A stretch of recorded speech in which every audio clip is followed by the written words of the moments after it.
अस्सलाम वालेकुम। Sports on के साथ मैं हूँ आपकी मेज़बान हिना न्याजी और हमारे साथ इस वक्त शो में मौजूद हैं इरफान ज़हीर साहब जो कि स्पोर्ट्स एनालिस्ट हैं और इसके अलावा आज हमें प्रोग्राम में एक बहुत ख़ास मेहमान ने ज्वाइन किया है। हमारे साथ इस वक्त मौजूद हैं मुजाहिद जमशेद साहब जो कि साबिक टेस्ट क्रिकेटर हैं। अस्सलाम वालेकुम, कैसे हैं सर आप सुनाई ना, कैसी हैं आप? बिल्कुल ठीक। इरफान साहब आप कैसे हैं? जी अल्लाह का शुक्र जी, अल्हम्दुलिल्लाह। बड़ा ऑनर है जी, मुजाहिद भाई ने आज हमें ख़ास टाइम दिया हमारी रिक्वेस्ट पे, और हम चाहेंगे कि आज जितनी भी क्रिकेट से रिलेटेड चीज़ें आज इनसे डिस्कस करें क्योंकि बड़ी गहरी नज़र रखते हैं। बड़ी इतनी भी नहीं गहरी रखता है जितनी आप रखते हैं, क्योंकि मेरा ख्याल जब से ये प्रोग्राम स्टार्ट हुआ है तो एक दो प्रोग्राम मैंने भी देखे और काफ़ी माशाल्लाह अच्छा प्रोग्राम जाने के साथ साथ जो सबसे इम्पोर्टेंट चीज़ होती है कि जिन चीज़ों को लोग सुनना चाहते हैं वो सारी चीज़ें मेरा ख्याल बिफोर टाइम आपने डिस्कस कर रही है, उसी तरह के रिजल्ट चल रहे हैं जिस तरह आप नॉर्मली यहाँ पे बैठ के बात करते हैं। तो इट्स गुड साइन कि फ्यूचर में देखेंगे ये स्पोर्ट्स को, ये चैनल किस तरह लेके चलता है। नहीं, हमारा बड़ा वी आर वेरी कीन कि हम इसको नेक्स्ट लेवल पे लेके जाएं और आप जैसे क्रिकेटर्स को हम इन्वाइट भी करते रहे और लोगों को हमारी कोशिश भी यही होती है कि इस तरह के क्रिकेटर्स आएं। और वैसे भी ना अगर आप दूसरे कंट्री की बात करें जो स्पोर्ट्स कल्चर कंट्रीज होते हैं ना वो बड़ी जल्दी डेवलप होते हैं और उनसे ना सिर्फ हेल्दी एक्टिविटी प्रमोट होती है, उसके साथ साथ आप स्पोर्ट्स में इतना इन्वॉल्व होते हैं। दुनिया की सबसे ज़्यादा वॉच की जाने वाली जो वो स्पोर्ट्स है। तो इससे ना सिर्फ इंसान की हेल्थ और उसकी जो एक्टिविटी है, उसकी इन्वॉल्वमेंट है, वो अपने कामों के साथ साथ अपनी सेहत के लिए भी ठीक होती है। तो ये इस गुड साइन। अगर हम यहाँ पे बैठे हुए हैं तो this lot of things to talk about, जिसमें मैं हमेशा इस चीज़ पे हमेशा खुश होता हूँ कि पाकिस्तान को 2-3 ऐसे चैनल आने चाहिए जो स्पोर्ट्स को प्रमोट करें। बिल्कुल बहुत ज़रूरी है, हमारी सेहत के लिए बहुत ज़रूरी है। और फिर जिस तरह से आपने बात की कि लोग बहुत ज़्यादा पसंद करते हैं और क्रिकेट की अगर स्पेसिफिकली बात करें तो भाई व्यूअरशिप बहुत ज़्यादा है। ये तो सेकंड रिलीजन बन चुका है ना अब हमारा एशिया के अंदर, खासतौर पे पाकिस्तान और भारत के अंदर, तो इसको तो रिलीजन के तौर पे अब लिया जाता है और सब उसी तरह। और पूरी नेशन को ये प्लेयर अगर आप देखें तो जिस तरह का एनवायरनमेंट आजकल चल रहा है, जो टेंशन का एक माहौल बना हुआ है, उसमें आप देखेंगे आप लोगों ने रिलीज है ना। वैसे मैं इरफान साहब की इस बात से एग्री नहीं करूंगी। मुझे लगता है इरफान साहब इतने नर्व रेकिंग मैचेस होते हैं और आखिरी बॉल पे आके जब मैच फंसता है और जो वो सिचुएशन होती है तो वो भी बहुत टेंशन वाला माहौल होता है। टेंशन का तो होता है लेकिन हमें मजा भी तो आता है ना उसका, वो ब्यूटी भी है। देखिए आपकी बॉडी की कैपेसिटी बिल्डिंग है, क्योंकि आप हर वक्त जब चीज़ों को देखते हैं आपके जो बॉडी की हीट अप होती है या आपके नर्व्स जो कभी कंट्रोल में होते हैं कभी कंट्रोल में नहीं होते, क्योंकि हम अक्सर कहते हैं कि पाकिस्तान अगर वहाँ पे गया है उसको क्रिकेट खेलनी चाहिए, नो डाउट। हर कोई बात करता है कि एग्रेसिव क्रिकेट खेले, लेकिन मैं कहता हूँ कि कंट्रोल एग्रेसिव क्रिकेट खेले। ऐसा नहीं है कि आप एग्रेशन में हर चीज़ भूल जाएं, जिस तरह हमने देखा कि जीता हुआ मैच इंडिया के अगेंस्ट, जीता हुआ मैच इंडिया के अगेंस्ट गले पड़ा हुआ। अच्छा, मैचेस की थोड़ी सी बात करते हैं। मुजाहिद साहब, कल का जो मैच हुआ इंडिया और बांग्लादेश के दरमियान, और हमारी अगर पाकिस्तानी नेशन की बात करें तो सारे लोग जो हैं वो बांग्लादेश पे रिलाई कर रहे थे कि बस किसी तरह बांग्लादेश ये मैच जीत जाए ताकि पाकिस्तानी टीम के जो है वो चांसेस बढ़ जाएंगे सेमीफाइनल में जाने के। क्या कहते हैं, कल क्या हुआ? और बांग्लादेश ने अच्छा परफॉर्म किया, ये भी नहीं कि उन्होंने अच्छा परफॉर्म नहीं किया, दे प्लेड वेल। नहीं देखिए, सबसे पहले तो ये सिचुएशन आनी नहीं चाहिए, क्योंकि हम बड़े अरसे से देख रहे हैं, जब से 92 वर्ल्ड कप जीता वहाँ से शुरू हो गए हैं तो ये मैच ये हारे तो फिर हम पहुँचते हैं, ये बारिश हो जाए तो ये हो जाए। तो ये बड़ी टीमों को इस तरह नहीं सोचना चाहिए। देखिए, मैं before start of the world cup एक बात की थी कि जो न्यूजीलैंड जो है उनकी जो बॉडी लैंग्वेज है या उनकी जो कैप्टनसी, जो विलियमसन की कैप्टनसी है, वो एक कैलकुलेटेड किस्म की कैप्टनसी है, नज़र आती है एग्रेसिव। और जिस तरह की उनकी फिटनेस लेवल, जिस तरह की उनकी फील्डिंग लेवल, जिस तरह का उनका 1-2 विकेट्स भी गिर जाते वो कहते हैं we don't damn care about it, we love to take control. और हमने देखा ग्लेन फिल्म ने जिस तरह की इनिंग्स खेली 2-3, तो उसमें आके आपकी आप दूसरे एंड पे विकेट्स गिर रही होती हैं लेकिन आप उसको केयर ही नहीं करते, क्योंकि आप you want to take a control, आप रिस्पॉन्सिबिलिटी फील करते हैं और उसको ऑनेस्टली उसी तरह निभाते हैं जिस तरह आपकी टीम मैनेजमेंट या आपका कप्तान आपसे डिजर्व कर रहा होता है। अच्छा भाई, विलियमसन की अभी मैं इनकी जवाब दे दूं, जो बांग्लादेश की बात की। देखें, ये सबसे पहले तो ये नौबत नहीं आनी चाहिए। अगर नौबत आ भी गई है तो इतनी कैलकुलेशनों के में नहीं जाना चाहिए, क्योंकि अब पहला मैच आप जीते तो सुकून के साथ आगे बढ़ते हैं। अगर मैं आपसे ये बात करूं कि आपने 2 साल का प्लान किया हो कि जी मैंने अमेरिका या किसी भी मुल्क में एक हॉलीडे करने जाना है, जी। जाते ही आपका पर्स गुम हो जाए जिसमें पासपोर्ट है, उसमें वीज़ा कार्ड है, तो क्या करेंगे आप? फिर तो मैं गई काम से। गई ना काम से। तो यही हाल पाकिस्तान टीम का इंडिया से हारने के बाद हुआ कि आप व्हील चेयर पे चले गए, दूसरों को खेलते देख रहे हैं ग्राउंड में, आप सिर्फ देख रहे हैं कि अब क्या होगा, अब क्या होगा। आप अपनी व्हील चेयर ही चलाने की कोशिश कर रहे हैं जो कि चल नहीं पा रही। तो वो व्हील चेयर पे जो सिचुएशन है जी। वो उसी तरह ही है। पहले मैच के बाद फिर आप जिम्बाब्वे से आ रहे हैं, जिम्बाब्वे ने तो आपको ऑक्सीजन ही ले लिया। उस ऑक्सीजन देखे कई दफ़ा आप अगर मोबाइल भी उठाएं ना तो बड़ा हैवी हो जाता है, क्योंकि आपकी जो फोकस है कहीं और होता है। लगता है कि यार मैंने इतनी लाइट वेट चीज़ जो रेगुलर पकड़ी हुई होती है उसका वो ही नहीं हो रहा। तो आपका खाना भी जो है वो बड़ा आपको मुश्किल लगता है, आपको पहनना बड़ा मुश्किल लगता है, आप एक प्लेयर से अवॉइड करना शुरू हो जाते हैं। जो बिहाइंड द सीन चीज़ें उसमें आगे जब ग्राउंड में जाते हैं तो आपका जो वेट है वो बहुत 5 गुना बढ़ चुका होता है, आपको बड़ा जोर लगाना पड़ता है। और जिस तरह की ऑस्ट्रेलिया की बड़ी ग्राउंड्स है तो जो बैक ऑफ द माइंड है या जो बैकग्राउंड है वो आपको इम्पैक्ट ऐसा देती है कि यहाँ पे स्कोर करना बहुत मुश्किल है। काफ़ी चीज़ें कैरी करके आप जब ग्राउंड में उतरते हैं तो आपसे परफॉर्मेंस लेना बड़ा मुश्किल। अच्छा मुझे भी मैं इसमें 2 चीज़ें आपसे पूछना चाहूँगा। एक तो ये कि जो जिम्बाब्वे के अगेंस्ट हम मैच हारे, मुझे लगता है कि जो भारत की डिफीट था उसी का प्रेशर मोमेंटम जो चल रहा था उसकी वजह बनी। दूसरा, आपने जिस तरह एशिया कप की ट्रांसमिशन भी हमने एक साथ की दूसरे चैनल पे, हमने एक हर मैच पे बात करते थे। आपने कहा था कि मैं आगे कैप्टनसी पे सेपरेट आपसे क्वेश्चन पूछूंगा। आपने तब कहा था कि बाबर अब परफॉर्म नहीं करेगा कुछ अर्सा, खासतौर पे एशिया कप में तो नहीं चलेगा, तो हमने देखा कि वो नहीं कर पाया। इस एज ए कोच, क्योंकि आप लेवल 3 कोच भी हैं और आप काफ़ी अरसे से कोचिंग में भी चल रहे हैं, तो किस रीज़न, क्या हमारे स्पेक्टेटर भी जानना चाहेंगे व्यूवर्स के, किस बेस के ऊपर आपने ये चीज़ कही कि बाबर से अब रन्स नहीं होंगे? क्या कैप्टनसी का प्रेशर था या कोई और टेक्निकल रीज़न आपको नजर? देखिए, नंबर 1 आप जब दुनिया में नंबर 1 बैट्समैन बन जाते हैं तो आप एक प्रेशर तो आता है, लेकिन जब आप कभी इंग्लैंड परफॉर्म कर रहे हैं, कभी ऑस्ट्रेलिया परफॉर्म कर रहे हैं, बाबर आजम की मैं बात कर रहा हूँ कि इन्होंने दुनिया की हर जगह पे परफॉर्म किया, लेकिन कोहली के आमने सामने कभी नहीं किया था। जब क्योंकि लोगों ने, क्योंकि अपने एशिया कप था, एक दूसरे के सामने आना था, तो हमने देखना होता है कि प्रेशर हैंडलिंग और सिचुएशन कंट्रोल करने में की एबिलिटी किस में है। तो एबिलिटी मुझे विराट कोहली में ज़्यादा नज़र आ रही थी, क्योंकि 73 सेंचुरीज के पॉकेट में बिल्कुल ऐसे ही है। और थोड़ा सा प्रेशर भी था कि उनको कप्तानी से भी हटाया गया था। तो उसको कंपैरिजन मैंने एज ए कोच इसलिए किया था, एक तो बाबर आजम कप्तान था और नंबर 1 प्लेयर था, और उसको अपनी रेपुटेशन को भी लेके चलना था। उस रेपुटेशन में जब आप अपने लिए और टीम के लिए, दोनों के लिए सोचते हैं, और 1 से 2 मैच में अगर आप परफॉर्म नहीं करते हैं ना, तो फिर आपको गेयर चेंज में करने में बहुत जोर लगता है। तो यही वो थी ऐसी चीज़ें एज ए कोच जो मैं समझता हूँ कि बाबर आजम एशिया कप में परफॉर्म नहीं करेगा और विराट कोहली करेगा। उसके बाद विराट कोहली ने मुड़ के नहीं देखा। अगर देखें एशिया कप में भी सेंचुरी की, अभी भी इस वक्त जो लाइफ टाइम उसने जो इनिंग खेली 82 रन की अगेंस्ट पाकिस्तान, अभी तक मुझे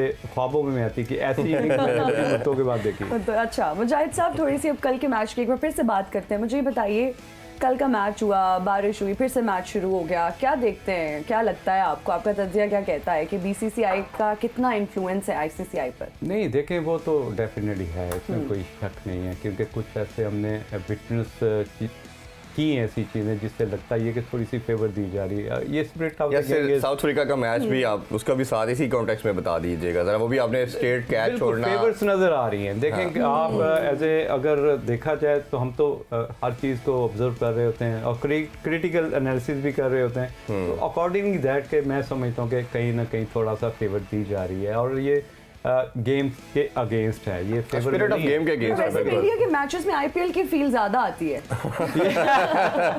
देखिए, ये उनके ज़हनों में डाल दिया गया, क्योंकि अगर आप देखें जब से आईपीएल स्टार्ट हुई है ना, शायद आपके नॉलेज में ये नहीं है कि जितने भी इंडियंस प्लेयर हैं वो दूसरी लीग्स नहीं खेलते, बिल्कुल नहीं खेलते हैं। वो इसलिए है कि उनको इतना पैसा दिया जाता है कि आपने बाहर नहीं सोचना, उसकी वजह से प्लेयर्स को ओन करते हैं, और जितना पैसा उन्होंने फ्लोट किया मार्केट में, जिस तरह फुटबॉल में पैसा उन्होंने फेंका, उसी तरह क्रिकेट में भी फेंका है।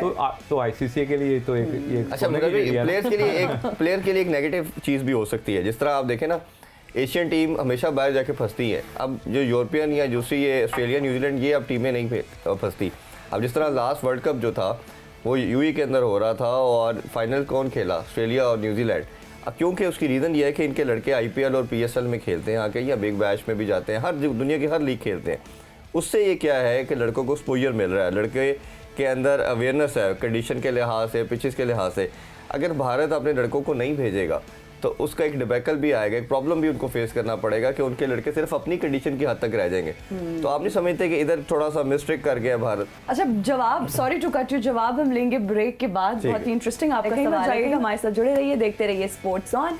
लेते हैं एक ब्रेक, हाजिर होंगे ब्रेक के बाद। Welcome back to sports on. जी मुजाहिद साहब, आप जवाब अपना कंटिन्यू करें। भारत का मैंने आपसे क्वेश्चन किया कि इनके लड़के जो थे वो सिर्फ IPL खेलते हैं और बाकी लीग नहीं खेलते। जबकि आपने एक सर्टन रेशो निकालना होता है कि आपको इस चीज़ का फ़ायदा हो रहा है या नुकसान हो रहा है। तो उस चीज़ का इनको फ़ायदा हो रहा है, क्योंकि अगर देखा जाए दुनिया में इस वक्त डोमिनेट कर रहे हैं, अच्छी क्रिकेट खेल रहे हैं और अच्छी उनकी डेवलपमेंट प्रोग्राम्स है, वो सारे प्लस जब आप इंक्लूड करते हैं तो सारे टिक वो फिल कर रहे हैं। अगर उनकी जो क्रिकेट है उसको अगर अफेक्ट हो रहे होते, अगर वो स्ट्रगल कर रहे होते, तो हम यहाँ पे बैठ के ये बात कर सकते थे कि नहीं वो ठीक नहीं कर रहे, क्योंकि हर चीज़ उनकी फेवर में जा रही है और उनके प्लेयर्स परफॉर्म भी कर रहे हैं और अच्छा परफॉर्म कर रहे हैं। तो लिहाजा हम जो भी उन्होंने डिसीजन लिया, मैं समझता हूँ कि बिल्कुल ठीक लिया।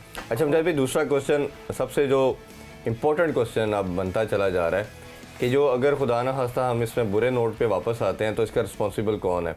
इसमें 2-3 स्टेक होल्डर आ जाते हैं। एक चीफ सेलेक्टर पे भी मलबा आ सकता है, चेयरमैन साहब की बात की जा सकती है, बट मेरा मानना ये है कि सबसे ज़्यादा बाबर के ऊपर, कैप्टन के ऊपर बात की जा रही है, क्योंकि कैप्टन ने ही टीम सिलेक्शन के अंदर भी अपना रोल प्ले किया। हमें जो ज़राए ने बताया कि उनकी डिमांड के ऊपर प्लेयर दिए गए, फिर इनके जो राइट्स थे या उनको जो आप कह सकते हो कि बहुत ज़्यादा मिल गए। पहले कोच के पास भी डिस्ट्रीब्यूशन थी राइट्स की, कुछ उनके पास थे कुछ इनके पास थे, बट लास्ट 1 साल से इन्होंने जब डिमांड की तो इनको ज़्यादा राइट्स दे दिए कि प्लेइंग 11 के लिहाज से, टीम सिलेक्शन के लिहाज से, because the captain of the ship ही सब कुछ लेके चलता है। तो आप बाबर के ऊपर कैसे देख रहे हैं? और आपको लगता है कि हमारा मानना यह था, जैसे हमने एशिया कप में भी बात की थी, कि लर्निंग कैप्टन है, वक्त के साथ सीख जाएगा, बट हमने देखा कि ऐसा इंप्रूवमेंट नहीं नज़र आई। 2 मैच तो प्योरली हम पुअर कैप्टनसी की वजह से आते। तो पहले कैप्टन का बताइए आप। देखें, कैप्टनसी एक बड़ी एक स्पेशलिस्ट जॉब है जिसको फुलफिल करना हर कोई इमरान खान की तरह तो होता नहीं कि सारा प्रेशर अपने ऊपर ले ले।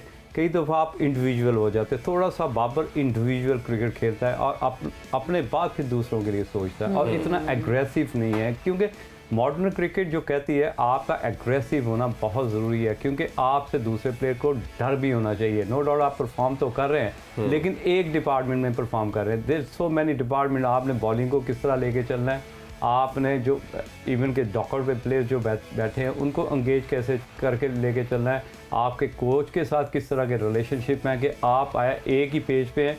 तो ये काफ़ी फैक्टर्स होते हैं जिसके बाद आप एक कामयाब कैप्टन होते हो। अदरवाइज आप, हमने देखा काफ़ी चीज़ों को लैक किया उन्होंने, और अपनी जैसे उनकी परफॉर्मेंस का लेवल नीचे जाता है तो आप देखें पूरी टीम सफ़र करती है। तो ये चीज़ें ऐसी। अच्छा, आपको नहीं लगता कि ये पहले परफॉर्म कर रहे थे तो एक्सपोज नहीं हुए, जैसे ही इनकी परफॉर्मेंस थोड़ी लो गई, लो बाहर गई तो एक्सपोज हो गए? और जिस तरह हमने ओपन की बात की कि ओपन इनको नहीं करना चाहिए, फ़खर को दायरे का यूज़ करना चाहिए, बट इस पर रिजल्ट है कि मैं ही ओपन करूंगा या रिजवान ही करेंगे, तो ये आपको लगता है ये सारे रीज़न बन रही है? ना पता क्या है कि जब आप अगेंस्ट रिजवान और बाबर बॉलिंग करते हैं तो आपके प्लान बड़े आसान होते हैं एज ए बॉलर, क्योंकि उन्हें पता है एक तो इन्होंने दायरा नहीं टपाना, इनके पास पावर शॉट्स नहीं है, वो नहीं। तो वो एक स्पॉट ढूंढ के वहाँ पे बॉलिंग गैप्स मिल जाए तो मिल जाए, लेकिन आपको वो विथ नहीं देता। आप अपने कदमों का इस्तेमाल करके चांस ले सकते हैं, लेकिन जो मॉडर्न क्रिकेट की रिक्वायरमेंट है कि आपने उठा के मारना है, पहले 6 ओवर्स में अटैकिंग क्रिकेट खेली है, वो हमें पिछले 2 साल से नहीं नज़र आ रही। तो इस माइंडसेट को चेंज करना पड़ेगा, वरना हमारी क्रिकेट जो है ना वो आगे नहीं बढ़ सकती। ठीक हो गया। मुजाहिद साहब, आज के अगर मैच की थोड़ी सी बात करें, आज साउथ अफ्रीका के साथ पाकिस्तान का मैच है, किस तरह से देखते हैं आज के मैच को? और फिर साउथ अफ्रीका इस ग्राउंड पर पहले भी खेल चुके हैं, लेकिन पाकिस्तान अभी तक नहीं खेला। क्या समझते हैं कि साउथ अफ्रीका को इस चीज़ का कोई एडवांटेज होगा? देखिए, एज ए प्रोफेशनल तो मैं इन चीज़ों को बिलीव नहीं करता। अच्छा। क्योंकि आप में अडेप्टेबिलिटी और एडजस्टमेंट होनी चाहिए अकॉर्डिंग टू पिच। आपको पता है कि आपके पास डाटा एनालिसिस भी होते हैं, आपको बताया जाता है कि इस पिच पे ब्रेक हो रहा है या पहले बैटिंग करके आपको फ़ायदा है या नुकसान है, किस टीम कम्बिनेशन के साथ आपने इस ग्राउंड में उतरना है, वो सारी चीज़ें आपको बिफोर टाइम पता चल जाती हैं कि हमने करना क्या है। लेकिन इसके से जो अबव ऑल जो परफॉर्मेंस लेवल उसको आपने इन्हेंस कैसे करना है, इमीडिएटली आपको डबल डोज आज करनी पड़ेगी। जो प्लेयर्स इस वक्त परफॉर्म नहीं कर रहे उनको परफॉर्म के साथ साथ डबल परफॉर्म करना पड़ेगा। तो ये चीज़ें आज वो सारे टूल्स आपको इस्तेमाल करने पड़ेंगे जिस टूल्स के आपके पास उस वक्त आपके बैग में पड़े हुए हैं, आपके माइंड के अंदर पड़े हुए हैं। आज वो टूल्स आपने यूटिलाइज करने, अदरवाइज पहले ही बड़ी मुश्किल में, वो कहते हैं ना रजिया फंस गई गुंडों में तो फंसे हुए हैं आप, तो निकलना कैसे? आपके पास एक ही ऑप्शन बचती है, play cricket, play hard, stay hard. अच्छा मुझे भी हमने इंटेंट की बात क्रिकेट में बहुत की कि अग्रेसिव क्रिकेट खेलनी है। अब दुनिया की क्रिकेट चेंज होती जा रही है, साइंटिफिक होती जा रही है, बट हम उसी एक स्टेट ऑफ माइंड के साथ खेल रहे हैं। हम चाहे बैटिंग की बात करें तो पावर प्ले को यूज़ नहीं कर पाते, फिर इसी तरह मिडिल ओवर में फंस जाते। इवन बॉलिंग के अंदर भी हम पावर प्ले में विकेट्स के लिए जाते हैं, बट जैसे ही हम देखते हैं, चाहे एशिया कप का फाइनल देखा या भारत के अगेंस्ट मैच देखा, हम ब्रीदिंग स्पेस ओपोनेंट को खुद प्रोवाइड करते हैं 7वें 8वें ओवर से लेके 13-14 ओवर तक। जब बैट्समैन जब उसमें थोड़े सेटल डाउन हो जाते हैं, फिर आपके अगेंस्ट एंड में हिटिंग हो जाती है। तो आपको एक तो इंटेंट का बताइए, एग्रेसिव का मसला हमारा चल रहा है बड़े टाइम से, उसके बारे से आपकी क्या राय है? सेकेंडली हमें कोचिंग कहीं नज़र नहीं आती। कोच का काम ये होता है, चले कैप्टन पे हम ज़्यादा ऑनर्स तो थ्रो कर रहे हैं, बट हर टीम के अंदर देखें कि कोच का भी बड़ा रोल है। कोच आपको प्लान ए प्लान बी देता है, अगर ये सक्सेसफुल नहीं हुआ तो फिर उसकी तरफ लेके चलता है। मैं सॉरी टू से जब से मिकी आर्थर थे और सरफराज का कॉम्बो, तो हमें चीज़ें नज़र आती थी, डिस्कशन नज़र आ रही होती थी, आल दो अभी भी शायद हो रही होंगी, but execution in the ground हमें कुछ नज़र नहीं आता।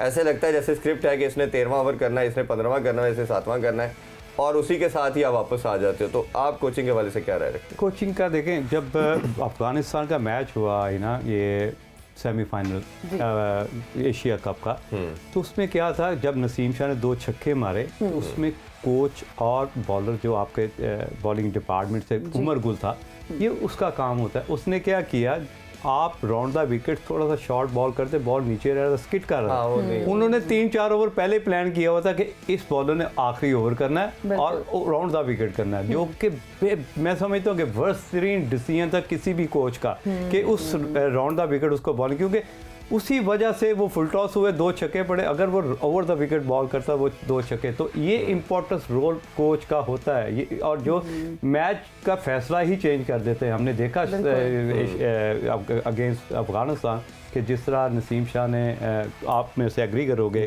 आपने देखा कि बजाय उसने इस तरफ से उसी टाइम ये बात की थी, तब उसने राउंड द विकेट ओवर किया। तो कई दफ़ा आपका मैच का फैसला ही आपकी बैड कोचिंग और बैड कैप्टन पे होता है। तो नो डाउट मैं हमेशा इस चीज़ पे बिलीव करता हूँ कि कप्तान का रोल, जिस तरह मैं विलियमसन को बड़ा हाईली रेट करता हूँ कि वो जब मैच स्टार्ट होता है वो 10 रन आगे होता है, वो प्रोएक्टिव कैप्टन है और वो 2 माइक्रो सेकंड दूसरी टीम से आगे सोचता है। तो ये वो चीज़ें होती है, किसी भी कप्तान के पास अगर नहीं होगी तो हमेशा स्ट्रगल करता हुआ नजर आएगा, जिस तरह बाबर स्ट्रगल कर रहे हैं। बिल्कुल आपने सही कहा, और इरफान साहब और मैं भी आए दिन इस पर बात करते थे कि कैप्टन की परफॉर्मेंस का अच्छा होना बहुत ज़रूरी है, क्योंकि पूरी टीम को लेकर चलना होता है। फिर game awareness is very important again. Irfan साहब बताइएगा कि इस ग्राउंड पर जो है वो टॉस जीतना कितना मैटर करता है, क्योंकि अभी तक 4 मैचेस यहाँ पर हुए और उन्हीं टीम्स ने मैचेस जीते जिन्होंने पहले बैटिंग की। क्या समझते हैं कि पाकिस्तान अगर पहले बैटिंग करता है तो क्या चांसेस बढ़ जाएंगे मैच जीतने के? पाकिस्तान, मैंने शायद पहले भी है ना, हमने डिस्कशन की थी कि जो टीम दुनिया से कॉन्ट्ररी है ऑस्ट्रेलिया, बाकी तमाम कंट्रीज के अंदर जो T20 के अंदर चेज करती है साइड, वो ज़्यादा सक्सेसफुल रहती है। बट इन ऑस्ट्रेलिया क्या है कि जो पहले खेलती है वो ज़्यादा सक्सेसफुल रहती है। 80-90% यही स्टैट्स बताते हैं हमें। मुजाहिद साहब तो उधर खेले भी हुए हैं, ये भी हमसे एग्री करेंगे। तो पाकिस्तान अभी वैसे भी एक शेल के अंदर है, हमारे प्रेशर में है बैट्समैन तमाम, उन्होंने रन्स नहीं किए हुए, तो चेस करते हुए तो डेफिनेटली ऐड ऑन हो जाएगा प्रेशर। अगर उन्होंने बड़ा स्कोर कर दिया किसी जगह पे साउथ अफ्रीका ने, तो हमारे बैट्समैन जो हैं उस प्रेशर में आ जाएंगे। हमें करना क्या है कि पहले बैटिंग करें, विदाउट एनी फेयर एक क्रिकेट खेलें, एग्रेसिव इंटेंट के साथ जाएं, और उसके साथ साथ उनकी कोशिश ये है कि वो बड़ा टोटल बोर्ड पे लगाएं। वो लगा लेते हैं तो मेरा ख्याल है कि हमारी टीम के पास इतनी बॉलिंग लाइनअप अभी भी दुनिया की बेस्ट बॉलिंग लाइनअप है, खासतौर पे जब से वसीम जूनियर अच्छा बॉल कर रहा है 5वें बॉलर के तौर पे, तो हम उनको इजीली कंटेन कर सकते हैं 160 से पहले। तो मेरा ख्याल है कि 70 से पहले, तो ये अगर इतना टोटल लगाना हमारे लिए बहुत बेनिफिशियल होगा। ठीक हो गया। ओके जी, यहाँ पे लेंगे एक ब्रेक, हाजिर होंगे ब्रेक के बाद। देखते रहिए sports on. Welcome to sports on. Mujahid साहब, आपसे एक बहुत टेक्निकल सवाल है। हमारे एशियन बैट्समैन उस तरह से ऑस्ट्रेलिया में अच्छा परफॉर्म क्यों नहीं कर पाते? बहुत सारे फैक्टर्स पे बात भी की जाती है। आपको क्या लगता है कि बारिश इसकी एक बड़ी वजह है पिच जो है वो मॉइस्ट हो जाती है, ह्यूमिडिटी हो जाती है वहाँ पर, या फिर समंदर का होना? थोड़ा सा इस पर भी बताएं और टेक्निकल रीजंस बताएं कि वजूहात क्या हैं अच्छी परफॉर्मेंस ना देने की। देखें, सबसे इम्पॉर्टेंट चीज़ होती है एज ए कोच, मैं आपसे ये बात करूंगा कि वहाँ पे आपको जो आई लेवल है वो 6 इंच ऊपर करना पड़ता है, आपके शोल्डर को ऊपर करना होता है, क्योंकि आप जब जो बॉल की डायरेक्शन वो लास्ट मोमेंट पर चेंज हो रही होती है। तो हमें आदत होती है एशिया में कि थ्रू द लाइन कोई स्विंग नहीं हो रहा, कोई सीम नहीं हो रहा, तो आपने बॉल देखा उठा के मार दिया। ज़्यादा एशियन प्लेयर्स की परफॉर्मेंस ना करने की वजह है क्योंकि जब ये कनेक्ट विद द बॉल करते हैं वो इन बिटवीन करते हैं, या उसको पूरा राइज नहीं होने देते, या अभी राइज होने वाला होता है वहाँ तक पहुँच नहीं सकते। तो ये इन बिटवीन खेलने से क्या है, एक तो एलिवेशन और जो speed part of the bat है वहाँ बॉल नहीं लगता। 6 इंच ऊपर लगने से आप जब शॉट के लिए जाते तो ऊपर लगने से ज़्यादा एलिवेशन मिलती हैं। ये बहुत सीरियस लैग करते हैं जितने भी एशियन प्लेयर्स वहाँ पे जाते हैं, स्ट्रगल करते नज़र आते हैं। वहाँ पे अडेप्टेबिलिटी अगर देखें, सूर्या कुमार यादव उस पहली दफ़ा गया, उसने अडेप्ट किया अपने आप को, उसे पता कि मेरे एल्बो किस तरह मैंने हाई रखने हैं, कौन से शॉट को मैंने फिनिश कहाँ होना। एंटीसिपेशन बहुत इंपॉर्टेंट ऑस्ट्रेलिया पे कि फिनिशिंग कहाँ हो रही, क्योंकि लास्ट मोमेंट तक जो बॉल है उसकी डायरेक्शन चेंज हो रही है और राइज हो रहा होता है, जिसकी वजह से आपकी फोर्स भी कम हो जाती है और आपको आइडिया नहीं होता कि मैंने इसको अपर कट मारना है या लेग स्टंप इसके लेग की तरफ ऊपर खींचना, जिसकी वजह से टॉप एज ज़्यादा लग रहे हैं। अगर आप देखें कि मिडल स्टंप पे भी जो बॉल अभी डायरेक्शन चेंज कर रहे थे, वहीं पे उसको हिट करने कनेक्शन विद द बॉल जो है बैट का वो सही नहीं है, उनकी टाइमिंग ठीक नहीं है, जिसकी वजह से हमेशा हमने देखा स्ट्रगल करते हुए। तो मुजाहिद साहब, ये टाइमिंग किस तरह से बेहतर हो सकती है? क्या प्रैक्टिस करने की ज़रूरत है? क्या समझते हैं? जी, प्रैक्टिस में एक प्रेफर है। आप भी तो प्रोग्राम करने से पहले एक प्रैक्टिस करती हैं, अभी आपको प्रोग्राम से पहले भी मैंने जो डिस्कशन की, तो practice preparation is very important. आपको अकॉर्डिंग जिस तरह की पिचेस है, अडेप्टेबिलिटी में आपको माहिर होना पड़ेगा अगर आपने हाईएस्ट लेवल पे परफॉर्म करना है। आप देखें कितनी बड़ी गलती की, मैं गलती तो नहीं कहूँगा क्योंकि जिस तरह शाहीन अफरीदी और फ़खर जमान यहाँ से रिहैब करके इंग्लैंड से वहाँ गए, टोटल एनवायरनमेंट चेंज हुआ, जो वेदर है उनके लिए चेंज हुआ, लेकिन हमें वो दोनों स्ट्रगल करते नजर आए। उस तरह के फिटनेस नजर नहीं है। अगर वो शाहीन अफरीदी का वो जो रन आउट है, वो अगर रन आउट फिट होता प्लेयर तो वो दो था बड़ा आसान से। हमने देखा उस रन आउट की वजह से हम अभी तक फंसे हुए हैं, क्योंकि अगर वो मैच टाई भी हो जाता तो सुपर ओवर में जाता तो हम जीत सकते थे, लेकिन ऐसा हुआ नहीं, तो हम हर जगह पे फंसे। अच्छा, मैं बिफोर आपसे ये जानना चाहूँगा हम अनफिट प्लेयर को क्यों लेके गए। एक दूसरी चीज़ मैं आपसे पूछना चाहूँगा इसी कॉन्टेक्स्ट के अंदर कि हमने देखा अभी तक इस वर्ल्ड कप में 2 दफ़ा सिर्फ 200 प्लस हुआ। एक पहले मैच में न्यूजीलैंड ऑस्ट्रेलिया में, और फिर दूसरा साउथ अफ्रीका ने बांग्लादेश के अगेंस्ट 205 बनाया। तो आप कैसे देखते हैं कि बहुत उस तरह रन जिस तरह हम सब कॉन्टिनेंट की पिचेस के अंदर देखते हैं, एशियन पिचेस पे देखते हैं, या इवन इंग्लैंड के अंदर भी बड़े रन स्कोर होते हैं, तो कम रन होने की क्या रीज़न? जैसे हिना ने भी थोड़ा आपसे पूछा, तो क्या आपको बेसिक रीज़न लग रही है? नहीं, हिना ने बड़ा टेक्निकल सवाल किया। देखें, आजकल जिस तरह बारिश हो रही, मैं ऑस्ट्रेलिया में प्रोफेशनल भी खेल रहा हूँ, पाकिस्तान के लिए भी खेल रहा हूँ, मुझे पता है कि कौन सी ग्राउंड के साथ समंदर है, हवाएं कैसे चलती हैं, उनको टैकल कैसे। देखिए, ये आसान काम नहीं होता। जब आप बॉलिंग के लिए भागते हैं, अगर पीछे से हवा आ रही है और अपोजिट आपके विंड है, तो काफ़ी मुश्किलें होती हैं। इवन के हमने देखा कई दफ़ा कैच ड्रॉप होते हुए, उसमें कई फैक्टर्स होते हैं। कई दफ़ा आपको रिफ्लेक्शन ऑफ द लाइट्स पड़ जाती हैं, कई दफ़ा विंड आगे ले जाती है, तो ये सारी चीज़ें आपको एडजस्ट करनी पड़ती हैं। आप में इतनी अडेप्टेबिलिटी होनी चाहिए एज ए प्रोफेशनल, क्योंकि यू गॉट पेड, आपको पैसा मिलता है खेलने का। 5 to 9 जो जॉब है, आप you are a professional and there is no lame excuse in professionalism. तो ये इन चीज़ों से हट के सोचना चाहिए कि आगे कैसे बढ़ना, परफॉर्म करने की जो एबिलिटी है या इन्हांसमेंट है,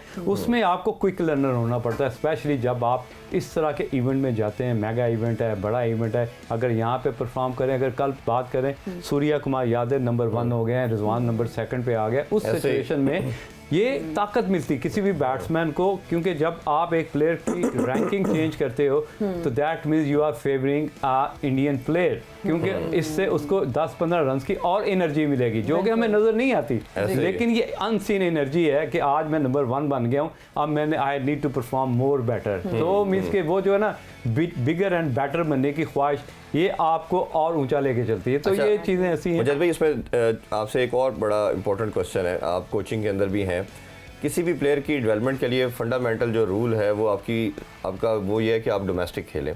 सूर्या कुमार यादव की बात करें तो 80+ मैचेस वो डोमेस्टिक के अभी इस कम एज के अंदर खेल चुका है।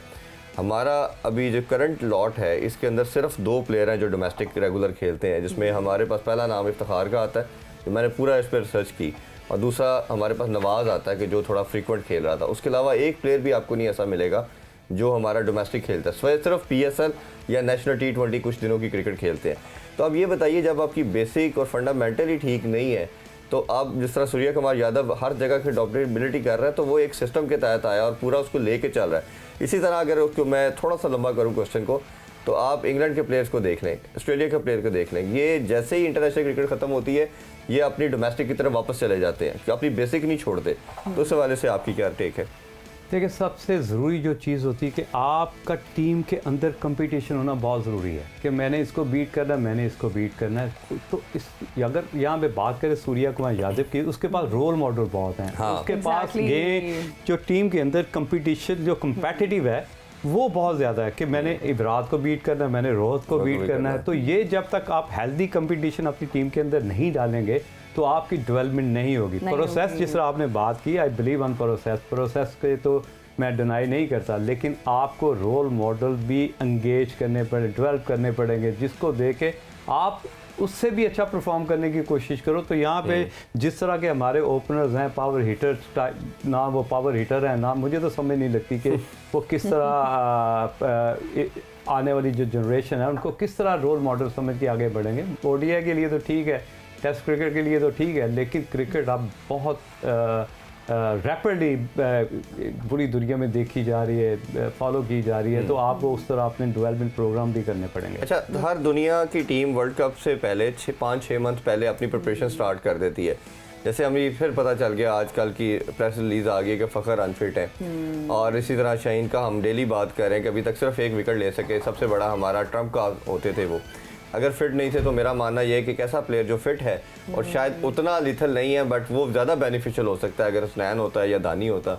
फिर इसी तरह अभी उस्मान कादर को कैरी किया गया, जिनको ब्रोकन फिंगर के साथ उनको ले गए। तो आपको क्या लगता है कि क्या ये लैक ऑफ हमारे पास डगआउट के अंदर वो स्ट्रेंथ नहीं है, उस वजह से इन्हीं को कैरी किया गया, या कोई नेपोटिज्म का कल्चर अभी तक हमारा प्रवेल कर रहा है कि ये दोस्ती यारी निभाई जा रही है, या हमारे पास पीछे टैलेंट ही कोई नहीं है कि हमें बस इसी तरह ही सर्वाइव करना है? देखिए, जब आप बड़े इवेंट में बड़ी तैयारी के साथ जाना पड़ता है। देखें, मुझे याद है कि मैं एयरपोर्ट पे उतरा तो एक बीप हो गई, तो उन्होंने मेरा बैग साइड पे कर लिया। तो जब उन्होंने चेक किया, जो भी उनके कस्टम ड्यूटी ऑफिसर थे, तो जूतों के अंदर थोड़ी सी मिट्टी लगी हुई थी। अच्छा। पूरी टीम चली गई, मैं बाद में गया। बात करने का मकसद ये है कि जब आप एक मुल्क से दूसरे मुल्क में जाएं तो मेक श्योर जो आपका जो बैकअप माइंड है, वो जो जमी हुई मिट्टी है उसको वहीं से क्लीन करके जाएं, वरना इसी तरह आपको स्ट्रगल करनी पड़ेगी। आपके अलार्म बीप करते रहेंगे, कभी आप स्कोर करेंगे, कभी नहीं करेंगे, इस तरह के बीप जो है आपको तंग करते रहेंगे। तो मैं मेक श्योर जब आप बड़े इवेंट के लिए एक मुल्क से दूसरे मुल्क जाएं तो पिछली बातें पीछे भूल जाओ और उस तरह की प्रिपरेशन करके जाओ जिस तरह की वहाँ की डिमांड है। तो डिमांड ये है कि वहाँ पे आपको पावरफुल होना पड़ेगा, आपको जो अपनी चीज़ें इंडोर्स करनी पड़ेंगी, वो जो आपने परफॉर्मेंस जितनी भी टॉप परफॉर्मेंसेज है वो आपको अपनी मेमोरी में लेके जानी पड़ेंगी, जिसकी वजह से आप एटलीस्ट उसका 30-40% भी देना तो एटलीस्ट आप मैच नहीं हारेंगे। बिल्कुल सही कह रहे हैं आप। अडेप्टेबिलिटी की आपने बात की और अपने हमें एग्रेसिव क्रिकेट को भी देखना चाहिए, बहुत ज़रूरी है इन सारी चीज़ों को। क्विक लर्निंग की आपने बात की कि हमें जल्द वो चीज़ें अडॉप्ट करनी चाहिए और सीखना चाहिए।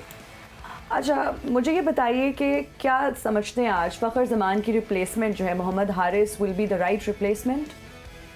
देखिए, पहले वो मैच खेल चुका हुआ, लेकिन मैं समझता हूँ कि एक यंगस्टर के लिए एक चांस है कि वो मेगा इवेंट में अपने मुल्क के लिए खेलेगा। और अगर वो परफॉर्म कर दे, उस परफॉर्मेंस का फ़ायदा ही ना जिस तरह विराट कोहली ने किया, उसकी टीम को जितवाया। देखिए, मैं आप 100 कर दें जिस तरह सचिन तेंदुलकर 100 करता है लेकिन टीम को फ़ायदा नहीं होता, तो आज तक वो इस चीज़ को रिग्रेट करता है। परफॉर्मेंस मैं उसको मानता हूँ जो टाइमली हो और टीम के लिए बेनिफिट हो। ठीक हो गया मुजाहिद साहब, अभी भी क्या 0.009% कोई चांस है पाकिस्तान का सेमीफाइनल में पहुंचने का?